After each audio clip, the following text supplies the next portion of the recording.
Oh ya, apa kabar? Apa kabar penonton yang mengikuti channel ini? Alhamdulillah, doa dan harapan daripada saya, Coach MJ Masri Judah. Tuan-tuan dan puan-puan berada di dalam keadaan sehat dan sentiasa ceria.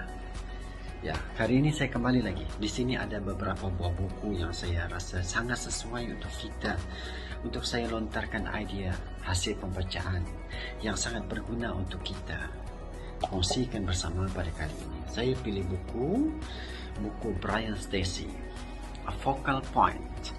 Ya, buku ini sudah lama saya beli lebih kurang 2012 gitu. Ini buku terjemahan yang diterjemahkan sebagai mencari titik fokus kehidupan. Amat menarik, amat praktikal, sebab dikatakan di awal buku ini, introduction yang mengatakan bahwa penulisan buku ini adalah berasaskan kepada pengalaman selama 25 tahun terlibat dalam dunia perniagaan. Tetapi bila diutarakan, bila ditulis dalam bentuk yang sangat sesuai dengan kehidupan kita. Saya tertarik dengan buku yang lebih kurang 12 bab ini.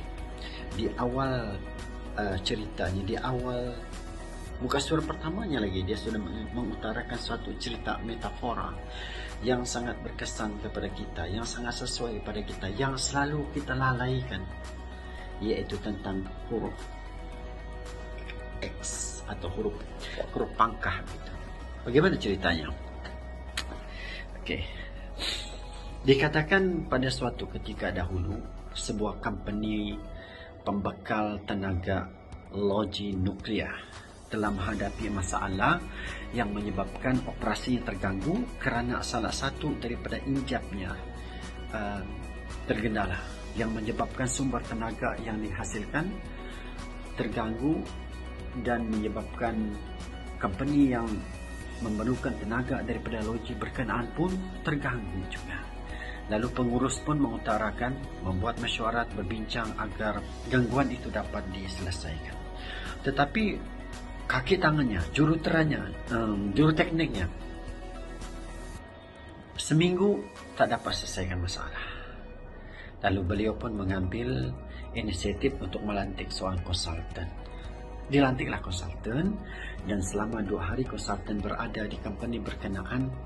Pada hari terakhir, pada petang hari kedua, akhirnya beliau menggunakan tangga, memanjat dan memangka X pada salah satu dinding injap yang perlu dibaiki, dan mengatakan kepada jurutera, juru teknik atau mekanik yang berada di company itu bahawa injap itulah yang perlu dibaiki untuk membolehkan mesin loji itu berfungsi seperti sedia kala.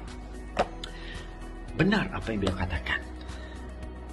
Loji itu berfungsi semula dalam keadaan baik setelah dibaiki injap yang dipangkakan X. Selang seminggu, company berkenaan, pengurusnya menerima invoice daripada konsultan itu dengan bayaran sejumlah $40,000.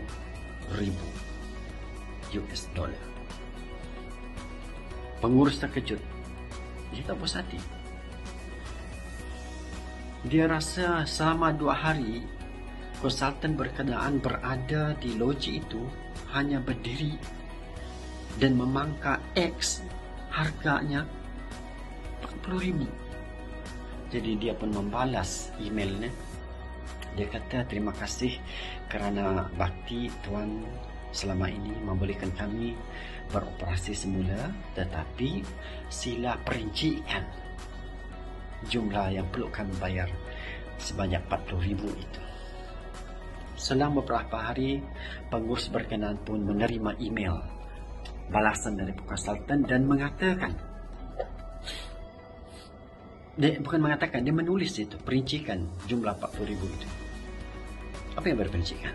Yang pertama, nombor 1, kos memangkah $4. 4 anjing. Yang nombor 2, mencari titik X, $39,000. $39,966. Itu perinciannya. Apa yang saya nak paparkan? Apa yang metafora yang buku ini kan utarakan? Bahwa titik X adalah titik fokus yang sangat penting di dalam kehidupan kita. Dan titik X ini kadang-kadang kita hilang tumpuan. Perasan tak kadang-kadang kita berjalan ke lorong A, kita masuk lorong B. Why? Sebab titik X kita berubah arah. Titik X tumpuan kita berubah arah. Buku ini ya buku yang memaparkan tentang proses praktikal, terbukti dan berterusan.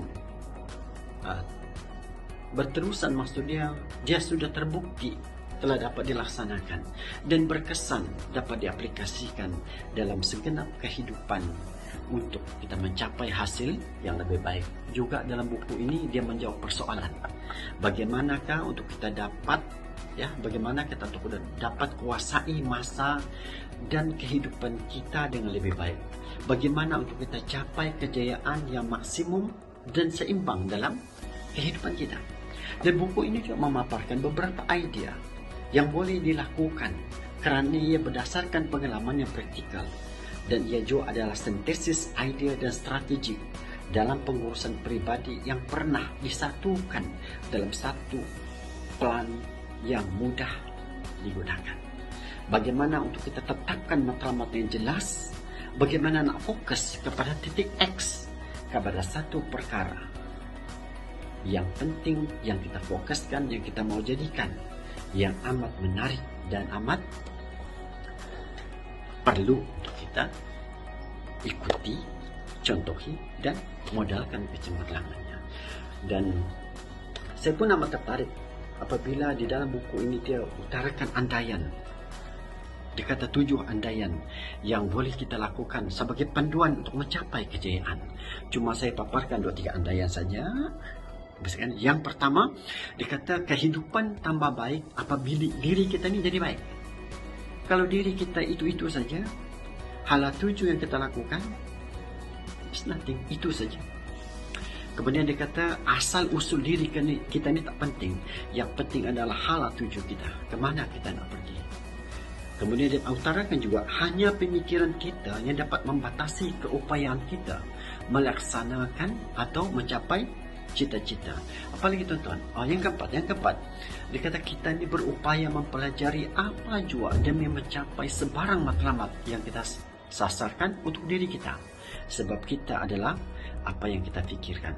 Dan yang kelima daripada 7, dia kata di sebalik setiap masalah yang kita hadapi ada kesulitan yang kita hadapi. Di sebalik setiap masalah, di sebalik setiap kesulitan, di sebalik setiap halangan, dia kata terdapat bibit-bibit kebaikan, keseronokan dan matlamat yang baik yang sama nilainya ataupun lebih baik daripada itu.